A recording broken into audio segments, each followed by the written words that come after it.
Donnez vos dîmes. Donnez vos offrandes. Ça vous permettra de fermer la porte de la malédiction et d'ouvrir les portes de bénédiction.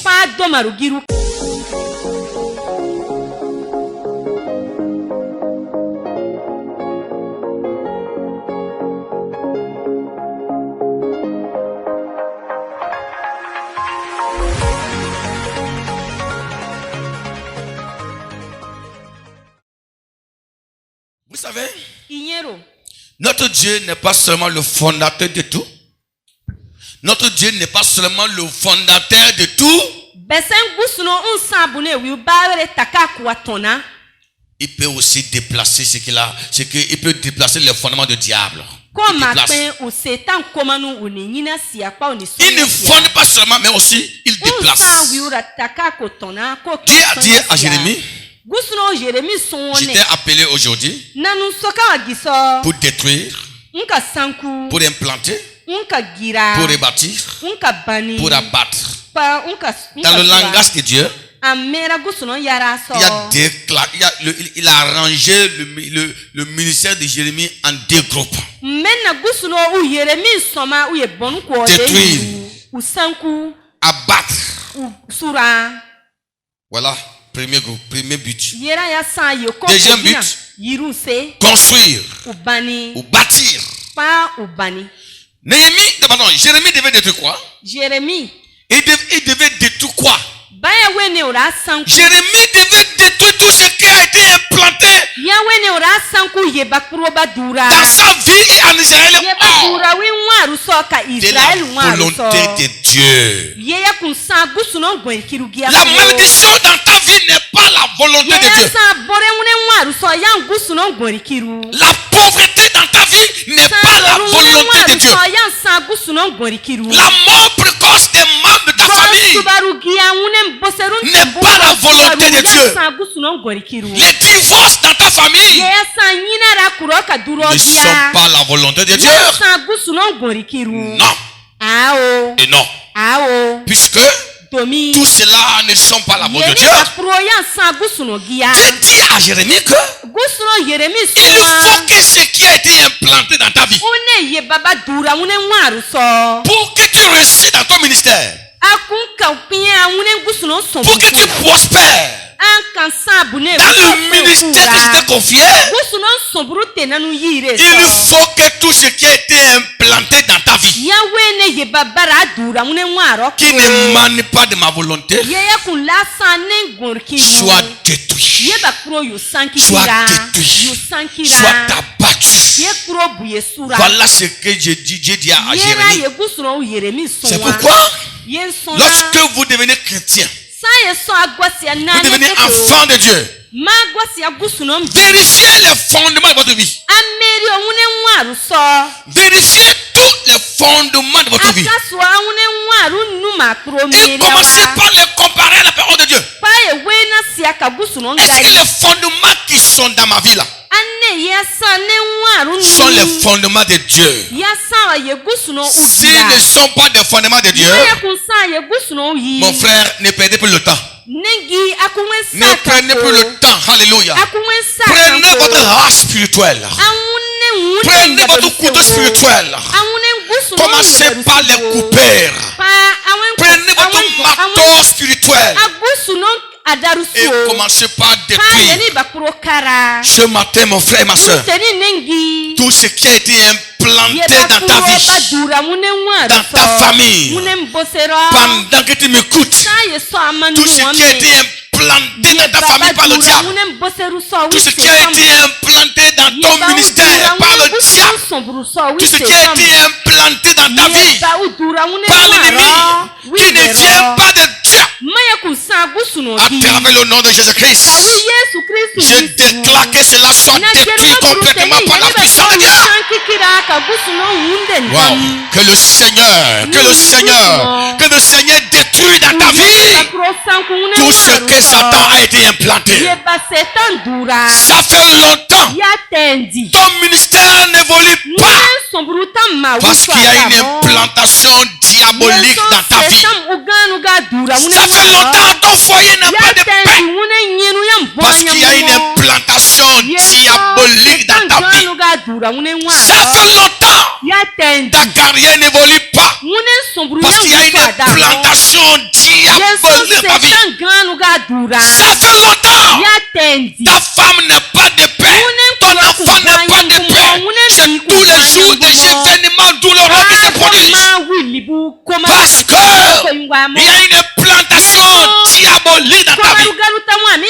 Ça fait longtemps tu es en train de perdre les membres de ta famille. Les jeunes meurent. Les femmes meurent.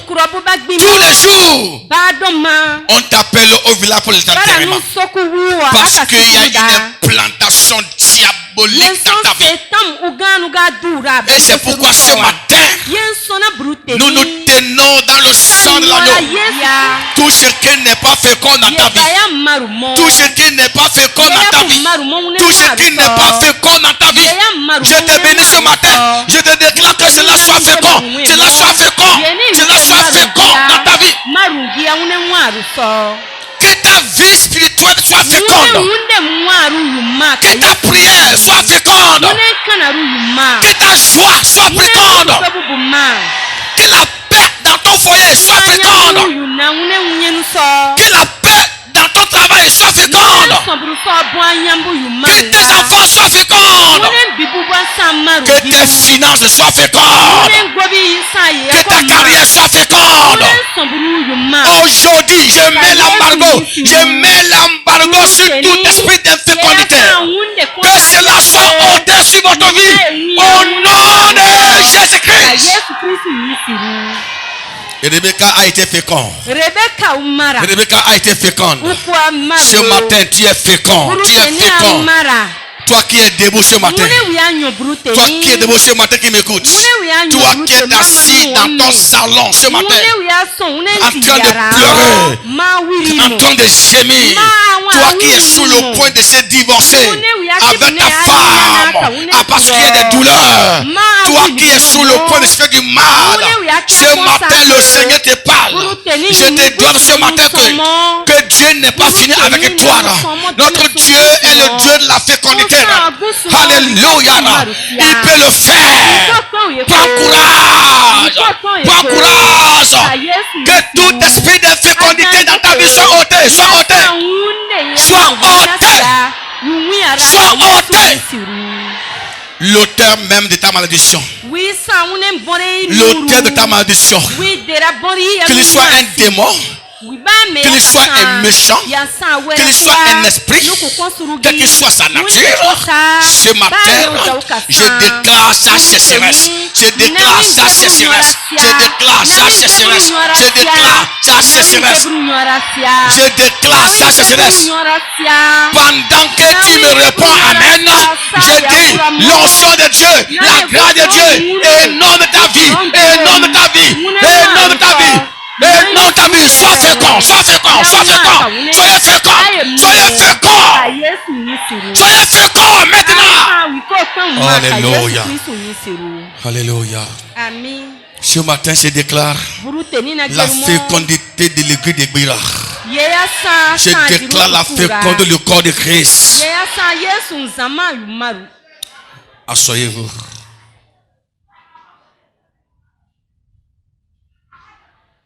Alléluia. Dieu bénir. Dieu bénir.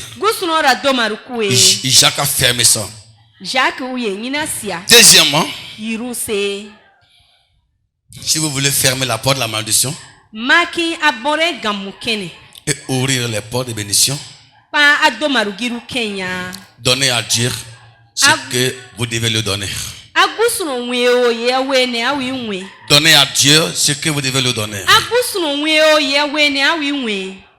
Alléluia. Amen. Jésus a dit, donnez à César ce qui est à César. À Dieu ce qui est à Dieu. C'est la parole de Jésus-Christ qu'il a dit. Alléluia. Donnez à Dieu ce que vous devez le donner. Alléluia. Ça veut dire quoi?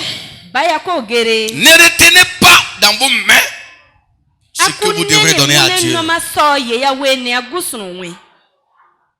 Ne retenez pas dans votre main ce qui appartient à Dieu. Ce qui appartient à Dieu, qui se trouve dans votre main, devient pour vous une malédiction. Dans Malachie, chapitre 3, le verset 8 à 12. J'ai dit, un homme trompe-t-il Dieu? Car vous me trompez. Et vous dites, en quoi t'avons-nous trompé? Dans les dîmes et les offrandes. Verset 9 dit, vous êtes frappés par la malédiction. Et vous me trompez. La nation tout entière. Voilà. Pourquoi Dieu dit qu'Israël est frappé par la malédiction? Pourquoi Dieu dit qu'Israël est frappé par la malédiction? Pourquoi? Pourquoi Dieu dit qu'Israël est frappé par la malédiction? Parce que Israël avait retenu les biens de Dieu comme c'était leur bien. Ces biens étaient quoi? Les dîmes et les offrandes. Et pendant qu'ils avaient retenu les biens de Dieu, ils ont été automatiquement frappés par la malédiction. Tout était devenu sec. Sur le plan spirituel, matériel et financier, tout était bloqué. Qu'est-ce qui avait bloqué leur vie? Ce qui avait bloqué leur vie, c'est ce qu'ils avaient retenu. Ce qu'ils avaient retenu dans leur vie, dans leur maison, croyant que c'est pour eux, alors que c'est pour Dieu.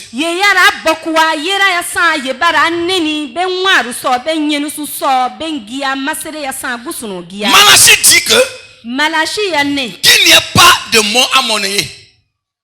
Qu'il n'y ait pas de mort à monnayer.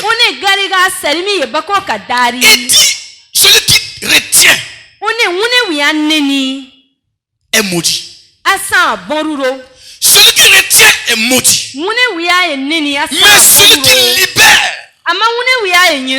ce qu'il doit donner à Dieu est béni. Alléluia. Dieu nous bénit. Dieu nous donne. Mais dans ce qu'il nous a donné là, il y a ce qui l'appartient. Et il y a ce qui vous appartient. Et il y a ce qui appartient à Dieu. Et il y a ce qui vous appartient. Mais parfois le diable vous trompe. Il vous dit que ce que vous avez n'est pas beaucoup. Et que ce qui appartient à Dieu est beaucoup.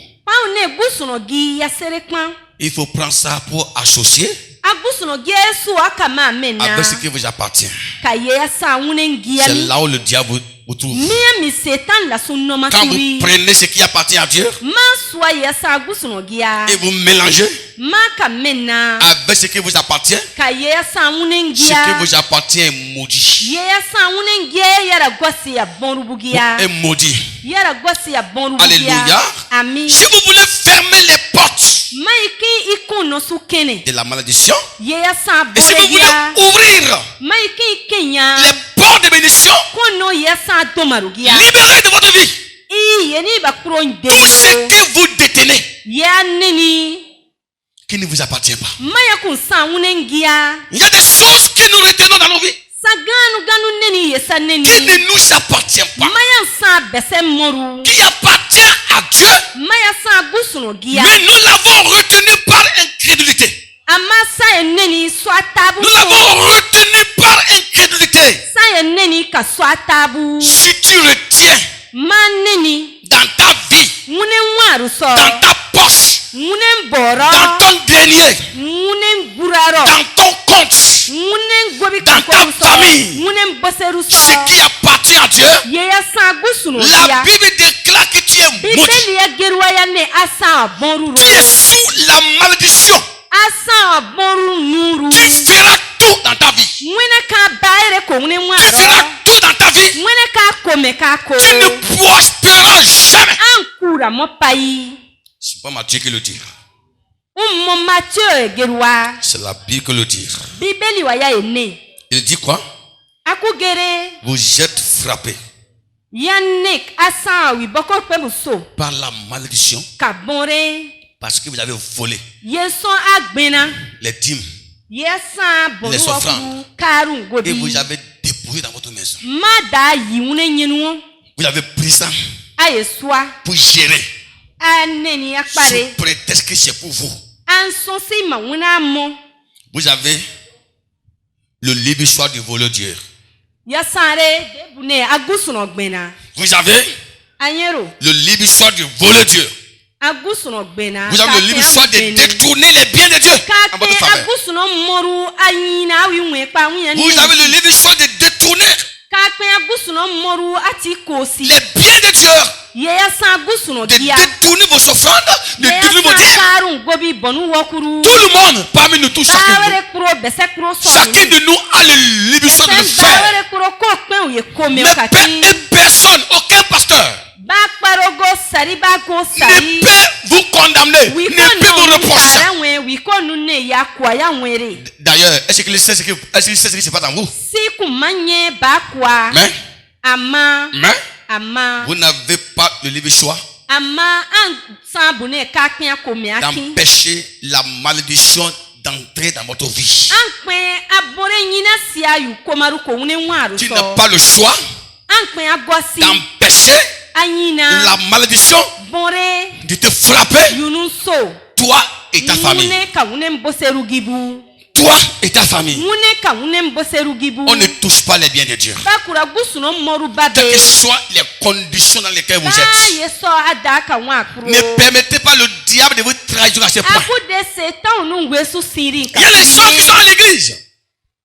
Il y a les chrétiens qui sont à l'église qui portent la malédiction, qui sont maudits parce qu'ils ont retenu les biens de Dieu. Il y a même les pasteurs qui sont maudits parce qu'ils ont retenu les biens de Dieu dans leur vie, parce qu'ils ne sont pas d'accord de libérer ce qui devait donner à Dieu. Les ministères sont bloqués. Mes amis, ils ne sont pas là seulement pour prêcher. Nous sommes aussi là pour appliquer ce que nous enseignons. Donnez vos dîmes. Donnez vos offrandes. Ça vous permettra de fermer la porte de la malédiction et d'ouvrir les portes de bénédiction. C'est la parole de Dieu qui le dit. Il dit encore à la suite. Il dit apportez vos dîmes dans la maison de mon Père et vous verrez si je n'ouvre pas des circuits du ciel pour vous. Dieu dit à Israël que il n'y a pas de solution pour ouvrir les portes de bénédiction pour celui qui est voleur. Il n'y a pas une autre solution pour ouvrir les portes de bénédiction. Quelle est la seule solution pour ouvrir les portes de bénédiction? C'est de libérer les biens de Dieu que vous avez retenus. Je vous dis la vérité. Lorsque vous enlevez vos dîmes, vous mangez. Vous ne mangez pas ça. Vous ne mangez pas ça. Vous vous empoisonnez. Vous vous empoisonnez. C'est ce que j'ai dit. Quand j'étais jeune chrétien, je n'étais pas encore pasteur. Une fois, on m'a trahi. Un grand frère m'a trahi. Et j'ai volé ma dîme. Une dîme de 100 francs. Une dîme de 100 francs. J'ai pris ça, aller manger gâteau à l'école. Parce que le grand frère m'a dit ceci. Il faut rester là. Au lieu de prendre ton 100 francs, aller payer, manger, tu dis que tu vas amener ça à l'église pour donner les pasteurs. C'est l'église qui te nourrit. Reste là. Et il m'avait convaincu à cause de mon immaturité. Je vendais quelques sucreries au marché. Et chaque mercredi, je peux vendre au moins 2500. Des fois, je vends jusqu'à 3000 francs. Je vends jusqu'à 3000 francs. Le mercredi matin, aller à l'école, j'ai pris mes 100 francs, j'ai payé gâteau. Au retour de l'école, je comprends vraiment ma boisson.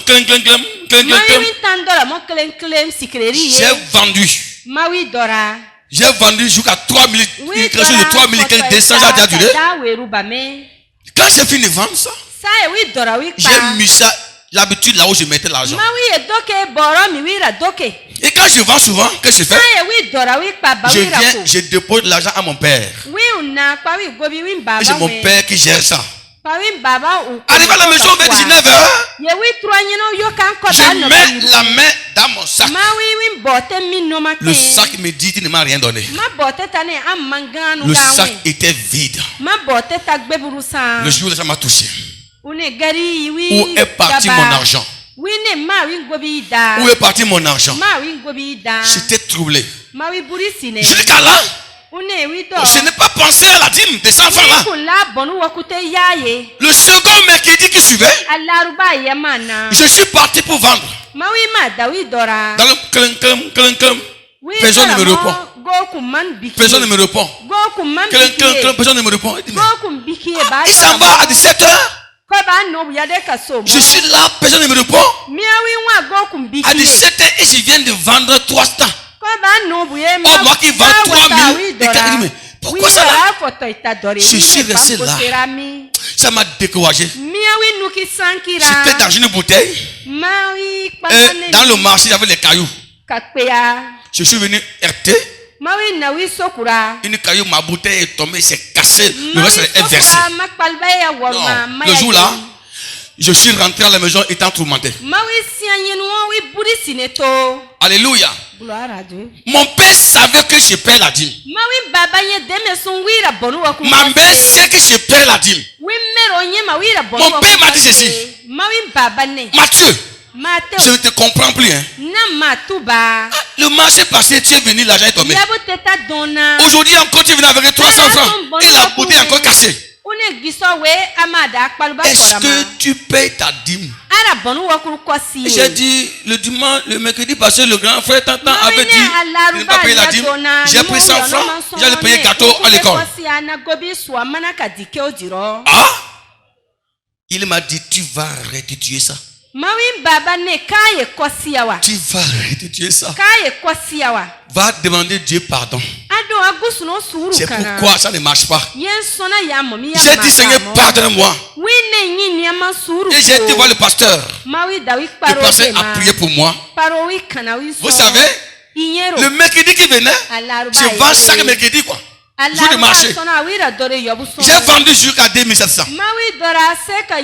Et j'ai pris mes 2700 francs là. J'ai dit, je ne vais rien prendre dedans. Je vais donner ça pour raison de rattrapage à l'éternel. J'ai amené tout et j'ai déposé dans le pot d'offrande. J'ai dit, donc je suis pour retourner avec mon Seigneur. Je vous dis, après ça, Mon marché a décollé. C'est moi-même qui avais fermé la porte de ma maladie, qui avait ouvert à ma vie la porte de la malédiction.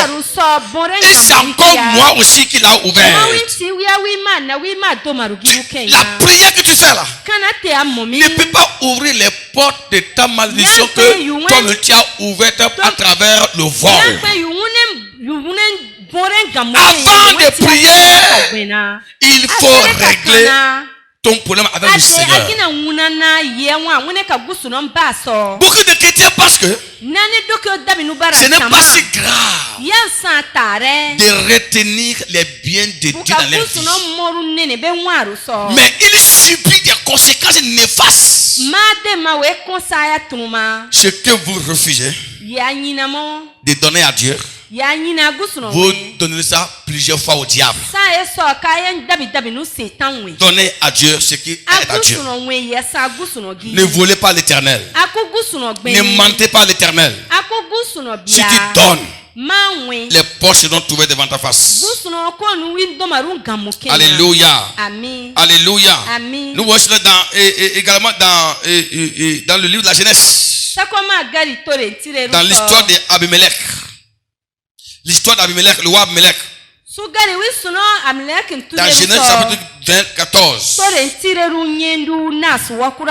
Écoutez ce que Dieu dit.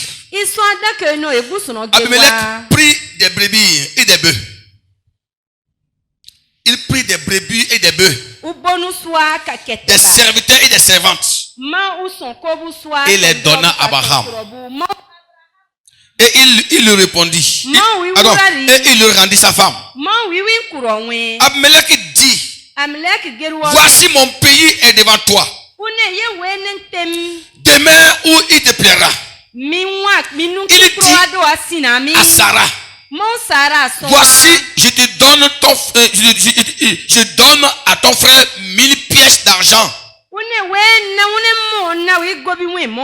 Cela te sera un voile sur les yeux pour tous ceux qui sont avec toi. Et auprès de tout, tu seras justifié. Abraham pria Dieu. Et Dieu guérit Abimelech, sa femme et ses servantes. Et elles purent enfanter. Car l'Éternel avait frappé de stérilité toute la maison d'Abimelech à cause de Sarah, femme d'Abraham. Oui, cela. Donc, Abimelech était maudit. Ses servantes ne tombaient pas enceintes. Et c'est Dieu qui l'avait frappé ça. Parce qu'il avait tenté de toucher la femme de l'homme de Dieu. Comment Abimelech a pu débloquer ça? La Bible dit il a pris des biens. Il alla se présenter à qui? Abraham. Abraham pria pour lui. Et la malédiction qui pesait sur lui a été ôtée. Beaucoup d'entre vous sont sous la malédiction. Sont sous la malédiction. Parce que vous avez retenu les biens de Dieu. Beaucoup de femmes d'entre vous, beaucoup d'hommes d'entre vous ce matin ne sont pas en règle avec le Seigneur. Ce matin, Dieu m'envoie de vous dire, il est temps de quitter la malédiction. Trop, c'est trop. Quittez la malédiction. Revenez à l'Éternel. Et il reviendra à vous. Ne perdez pas le temps de gêner et de prier pour ouvrir une porte que toi-même tu as fermée par la désobéissance à l'Éternel. Ouvre tes portes de malédiction. Sinon ça ne va pas dans ta vie. Dieu ne bénit pas ceux qui retiennent sa bénédiction. Pardon, ceux qui retiennent c'est bien. Lorsque vous apportez cela, Dieu vous bénit. Dieu vous bénit. J'écoute la voix du Seigneur et je n'aime pas devoir mon Dieu. Quand Dieu me dit Matthieu, tu dois changer ton offrande, je change mon offrande. Parce que je ne peux pas donner en l'an 2010 200 francs, 200. Et aujourd'hui, encore, je veux donner encore 200. Ça veut dire que quelque chose ne va pas dans ma vie. La vie chrétienne doit connaître une croissance. Et si réellement on est fidèle à Dieu, Dieu nous fera croître dans notre vie. Il nous fera grandir notre vie. Pourquoi as-tu fermé les portes de ta bénédiction? Chers jeunes, chère maman, il est temps d'ouvrir les portes de bénédiction que vous avez fermées. Si tu dors, ces portes seront ouvertes. Donnez à Dieu ce qui est à Dieu. Ne mélangez pas les biens de Dieu avec vos biens. Si tu mélanges les biens de Dieu avec tes biens seront pourris. Il y aura des malheurs qui viendront sur toi. Ou que tout ce que tu as là ne peut pas résoudre ça. Ne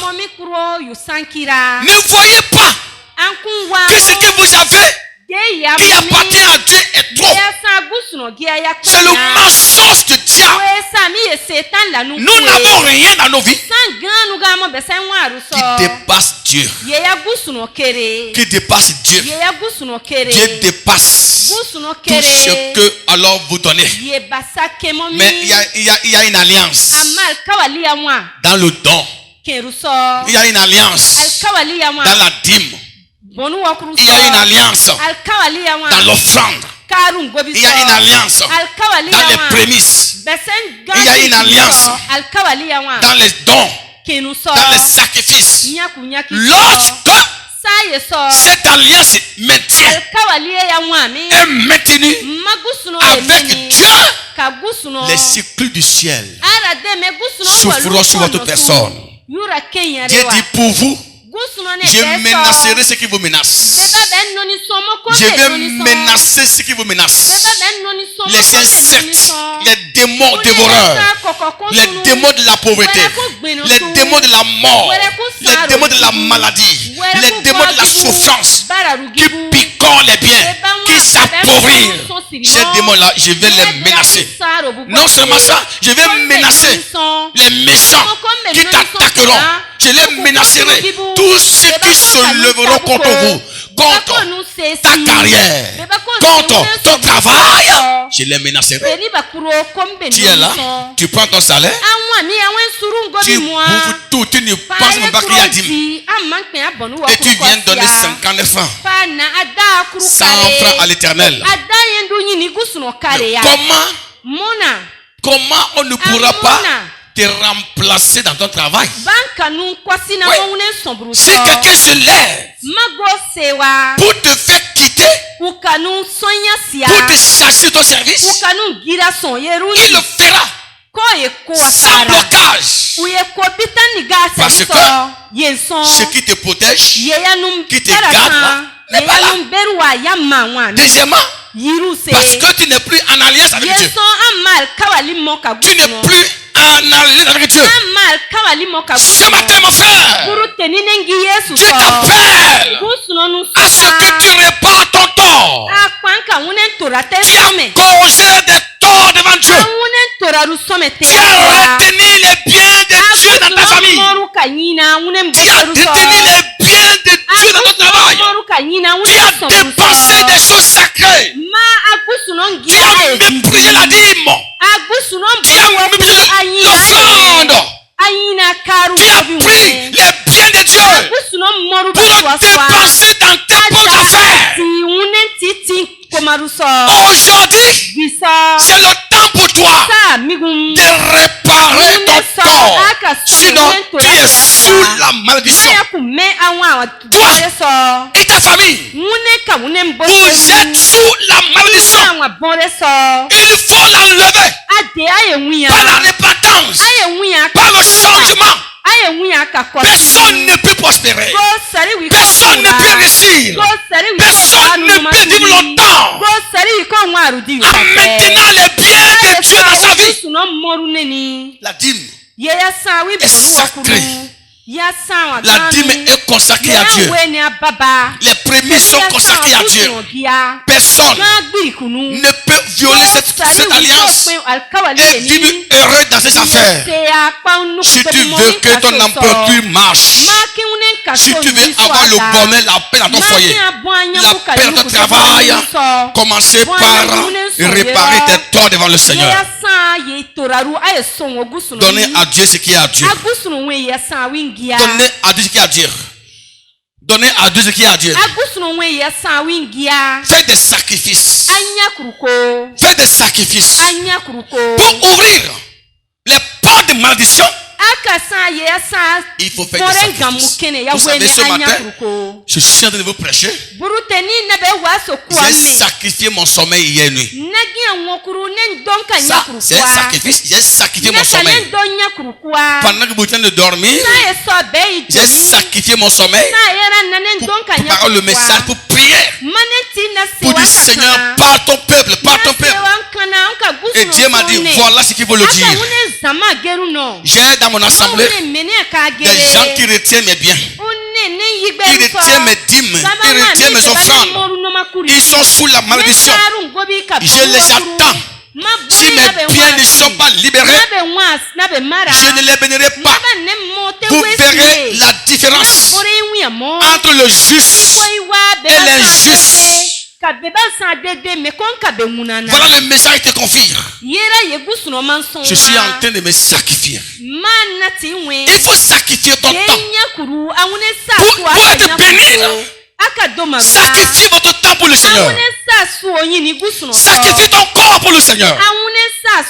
Il faut même sacrifier ta famille pour le Seigneur. Sacrifiez ta famille. Sacrifiez même tes enfants. Sacrifiez ton corps.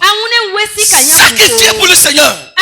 Si tu n'as pas le temps pour le Seigneur, si tu n'as pas le temps pour le Seigneur, Dieu n'aura pas de temps pour toi. Si tu as le temps pour Dieu, Dieu aura le temps pour toi. Il aura le temps contre tes ennemis. Il aura le temps contre le temps pour ta famille. Il aura le temps pour tes affaires. Tous ceux qui viendront pour attaquer tes entreprises, le Seigneur aura le temps de les menacer, aura le temps de les attaquer.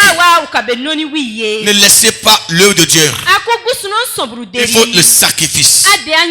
On peut sacrifier sa vie, sa famille, ses enfants, son argent pour le Seigneur. C'est vrai, mes amis. Pourquoi pas prendre un jour toute sa famille? Je peux prendre toute ma famille un jour pour dire aujourd'hui personne ne va au service. Venez tous. Vous venez vous nettoyer toute l'église. Un père de famille peut prendre ses enfants tous. Il dit chacun doit travailler ce matin. Et vous te bénir. Un jour Dieu me l'a dit. Il dit prends ta femme, tes enfants, allez à l'église. J'ai pris ma femme, mes enfants me sont venus ici pour travailler. C'était un sacrifice.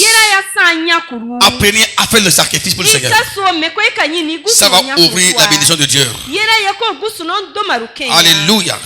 Je voulais terminer pour dire, pour ouvrir les portes de bénédiction dans votre vie et fermer les portes de malédiction, laissez l'onction de Dieu couler en vous comme un fleuve. Laissez l'onction de Dieu couler en vous comme un fleuve. Quand l'onction de Dieu coule en vous comme un fleuve, vous prospérerez. Quand l'onction coule, les portes s'ouvrent. Les portes de malédiction se ferment. Lorsque l'onction de Dieu coulait dans la vie de Joseph, quand il est venu chez Potiphar, son désert fut transformé en terre fertile. Ce matin, je vais demander à l'Éternel de faire couler votre onction. Je veux que votre onction coule abondamment. Quoi. Vous comprenez, vous ne pouvez jamais ouvrir une porte de bénédiction, ni fermer une porte de malédiction si votre onction ne coule pas. Quand l'onction coule, les portes s'ouvrent. Un homme en qui l'onction de Dieu coule comme des eaux Partout il passe, les portes s'ouvrent. Quand il vient au désert, les dés poussent. Quand il vient dans le camp de Satan, le diable s'enfuit. Il est une personne bénie. Quand vous l'emprisonnez, vous le levez davantage. Quand vous l'accusez, vous le augmentez les grades. Joseph a été accusé, emprisonné. Mais quand l'onction coulait en lui, alors il devient quoi? Un grand homme. Ce matin, c'est pourquoi la Bible dit dans 1:8, vous recevez une puissance. Le Saint-Esprit sera sur vous. Et vous verrez mes témoins à Jérusalem, partout sur la terre. Rien ne peut vous bloquer. Quand l'onction coule, en même temps Dieu vous montre ce qui est la barre de ta malédiction. Dieu te montrera les causes même de ta malédiction. Ces causes peuvent être lointaines. Elles peuvent être lointaines. Elles peuvent être datées. Elles peuvent être de 100 ans. Je te dis la vérité. Si l'onction coule en toi, Dieu fera voyager ton esprit. Dans le passé, Dieu va ramener ce qui est passé de 100 ans au présent. Pour te dire, mon frère Jean, mon frère Moïse, voilà ce qui est la base même de ton problème. C'est ça la cause. Enlève ça. Quand l'onction vient, les yeux spirituels ouvrent. Il faut que l'onction coule aujourd'hui. Aujourd'hui, l'église est devenue sèche. L'onction ne coule pas dans la vie des croyants, dans la vie des pasteurs. Il faut que l'onction coule. Il faut qu'elle coule au podium. Il faut qu'elle coule dans les bars. Il faut qu'elle coule dans votre famille. Il faut qu'elle coule sur les instruments musicaux. Il faut qu'elle coule dans la chorale. Il faut qu'elle coule dans la vie des femmes. Il faut qu'elle coule dans les départements. Quand l'onction coule, tout le monde voit. Et le plan de diable est dépouillé. Ce matin, ça fait longtemps. Tu souffres. Tu es maintenu. Tu es contrôlé. Ta vie est bloquée. Vous sentez déjà normalement dans votre famille. Et vous ne savez même pas ce qui est la base. Même ton père ne sait même pas. Même ton grand-père ne sait même pas. Même ton arrière-grand-père ne sait pas. Mais je te dis ce matin, à travers l'onction qui coulera dans ta vie, tu connaîtras ce que ton grand-père, ton arrière-grand-père, ton aïeux, ce que tes aïeux n'ont pas connu. Toi qui m'entends ce matin, tu peux découvrir ça. Alléluia. Quelqu'un lève la main en haut ce matin. Que dis-je? Coule à moi. Coule à moi. Je n'ai pas bien entendu. Je dis, quelqu'un lève la main en haut. Dis, Esprit de Dieu, coule à moi. Encore.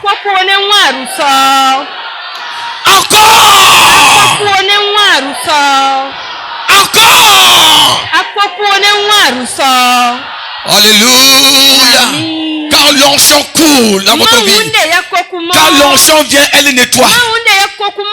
Elle nettoie, elle purifie, elle sanctifie, elle transforme, elle change de visage, elle adoucit, elle rend neuf ce qui est vieilli.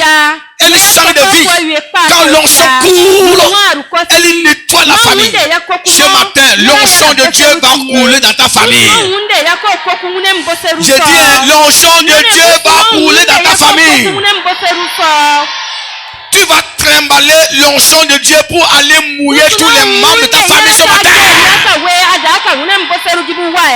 Je veux quelqu'un qui veut l'onction. Qu'il lève ses deux mains vers le Seigneur.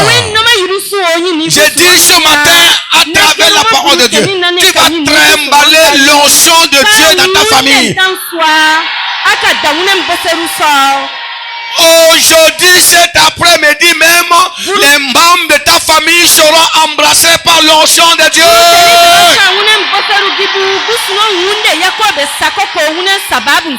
J'ai dit cet après-midi, tous les coins de ta famille seront nettoyés par l'onction de Dieu.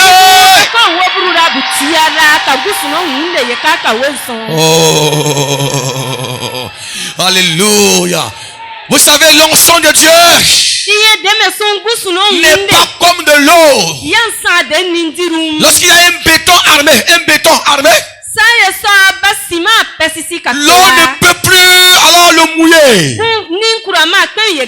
Mais l'onction de Dieu, quand elle court, elle peut terrasser les bétons armés. Les enfants d'Israël ont crié Alléluia.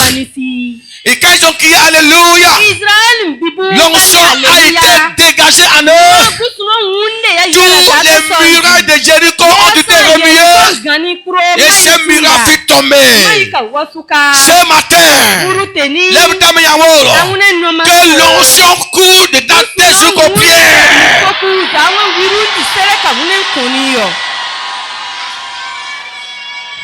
Alléluia. Alléluia. Je dis que l'onction de Dieu coule de ta tête jusqu'aux pieds. L'onction de la guérison. L'onction de la guérison coule. L'onction de la santé coule. L'onction de la révélation coule. Elle coule en vous ce matin. Même là où tu es debout dans tes pas, j'ai dit que l'onction de Dieu coule.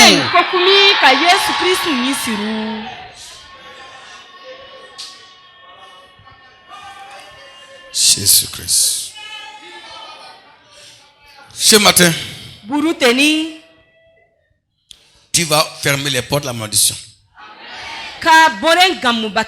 Et tu vas ouvrir les portes de bénédiction.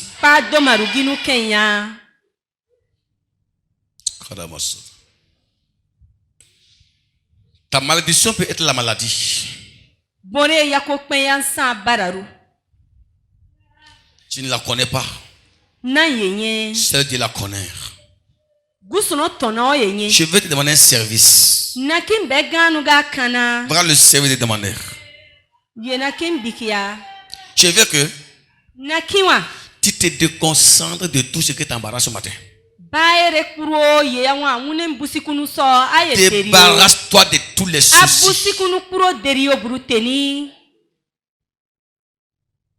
Je veux que tu comprennes quoi l'amour de Dieu. Je veux que tu comprennes quoi l'amour de Dieu.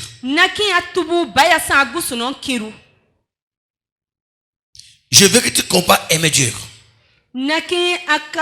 Tu comprennes avoir confiance même en Dieu dans notre prière.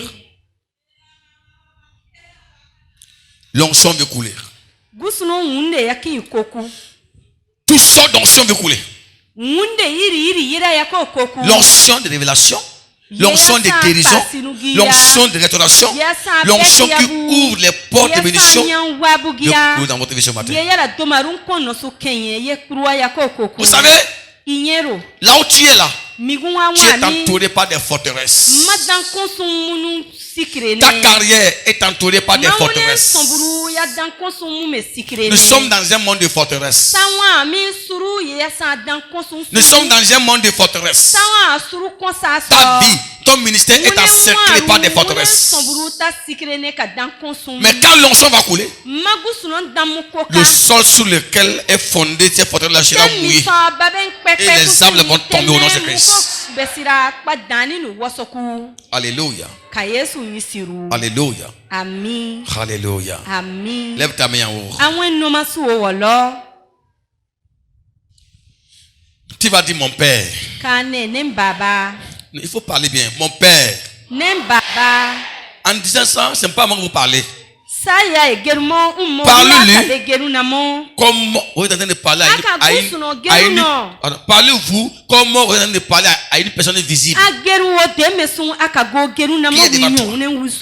C'est Dieu. C'est lui qui détient l'onction là. En disant ça à un moment donné, vous sentirez effectivement que ce n'est plus vous qui dites ça. Même si vous sentez la faiblesse en vous, ça ne sera que le début. Mais après quelques petites minutes, vous sentirez qu'en réalité, vous ne parlez plus à une personne visible. Dieu est avec vous. Soyez sensibles, c'est très important. Dieu veut faire quelque chose dans votre vie ce matin. Il veut quelque chose dans votre vie ce matin. Il veut vous amener à vivre des expériences inédites. Lève ta main en haut maintenant.